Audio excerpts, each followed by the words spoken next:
Mercedes Moreno y les voy a hablar sobre la estructura de la membrana celular. La membrana celular está compuesta por moléculas que son fosfolípidos, colesterol, proteínas y carbohidratos. Los fosfolípidos se encuentran acomodados en dos capas y se le conoce como doble capa fosfolípida o bicapa lipídica, la cual es fluida, es decir, tiene características de líquido, por lo que se encuentran en constante movimiento.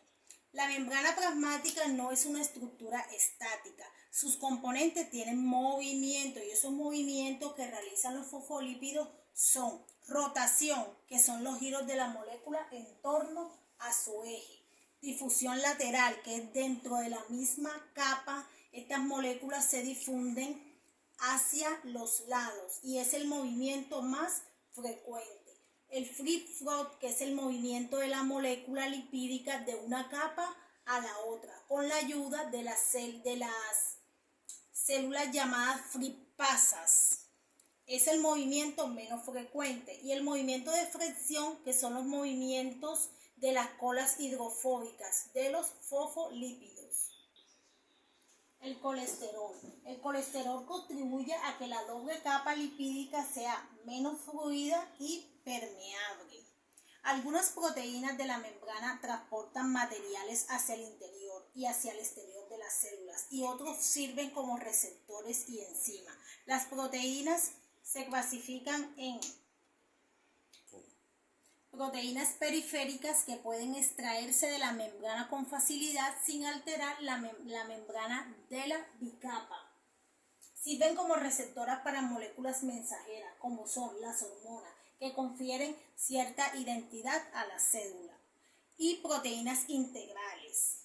Estas están unidas a los lípidos y suelen atravesar la capa lipídica una o varias veces. Por esta razón se le llaman proteínas transmembranales.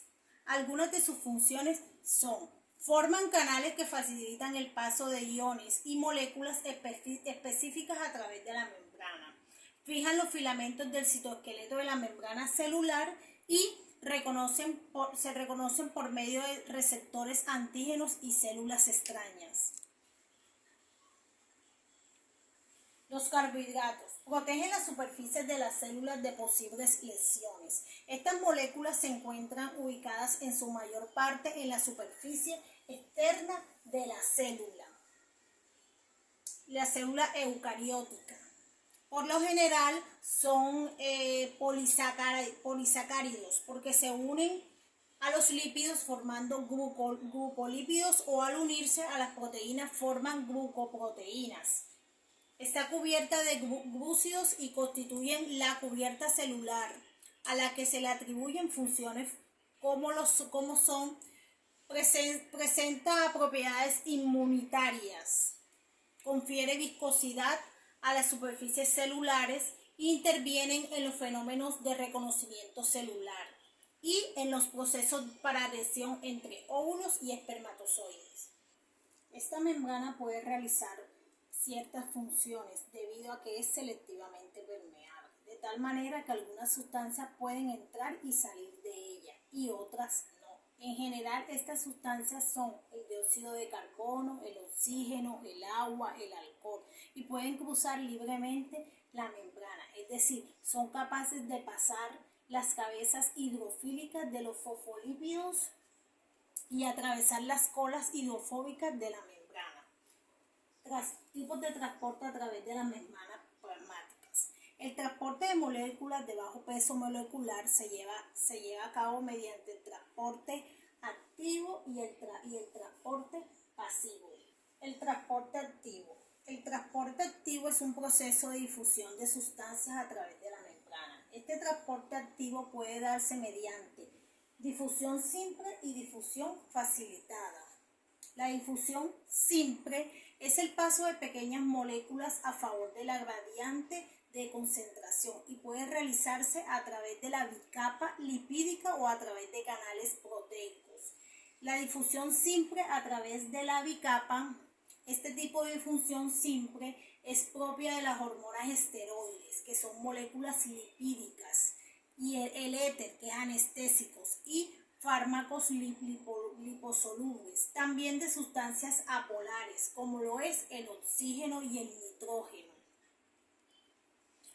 Bueno, es muy pequeño el tamaño del agua, el dióxido de carbono, del etanol y de la glicerina, y también ellas atraviesan la membrana mediante este tipo de difusión simple. La difusión simple a través de los canales se lleva a cabo mediante las proteínas del canal. Estas proteínas poseen un orificio o canal interno cuya apertura está regulada por unos ligandos que son hormonas o neurotransmisores que se unen a una determinada región de la proteína del canal. De esta forma entran iones como son el sodio y el potasio. Difusión facilitada. Permite el transporte de pequeñas moléculas polares, aminoácidos y monosacáridos, que al no poder atravesar la bicapa lipídica requieren que proteínas transmembranales faciliten su paso. Estas proteínas se denominan proteínas transportadoras.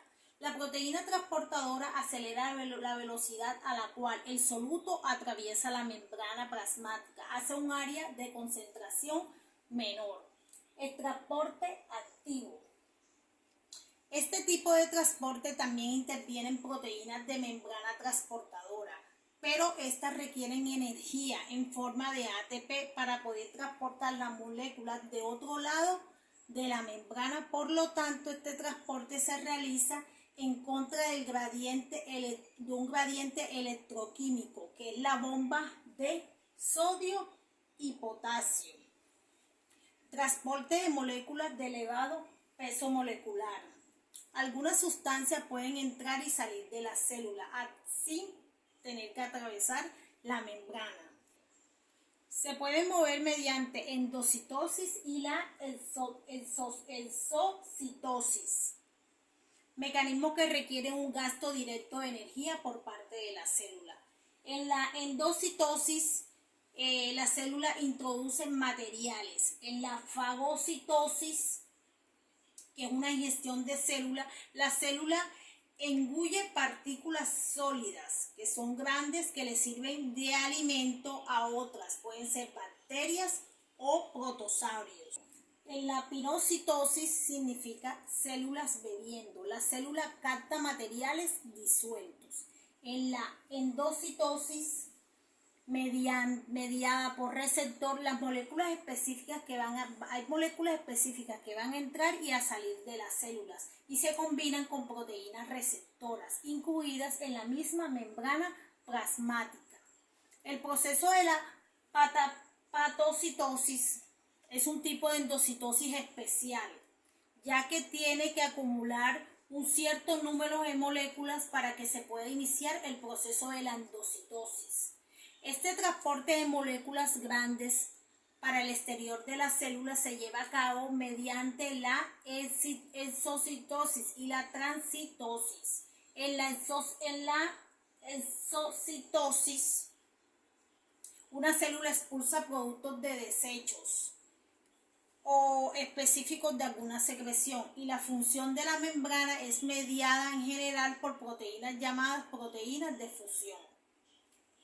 En la transitosis ocurre un conjunto de fenómenos que permiten que una sustancia pueda atravesar a todo el citoplasma celular, de un polo al otro, a la otra parte de la célula, y esto implica el doble proceso de endocitosis y exocitosis. Muchas gracias.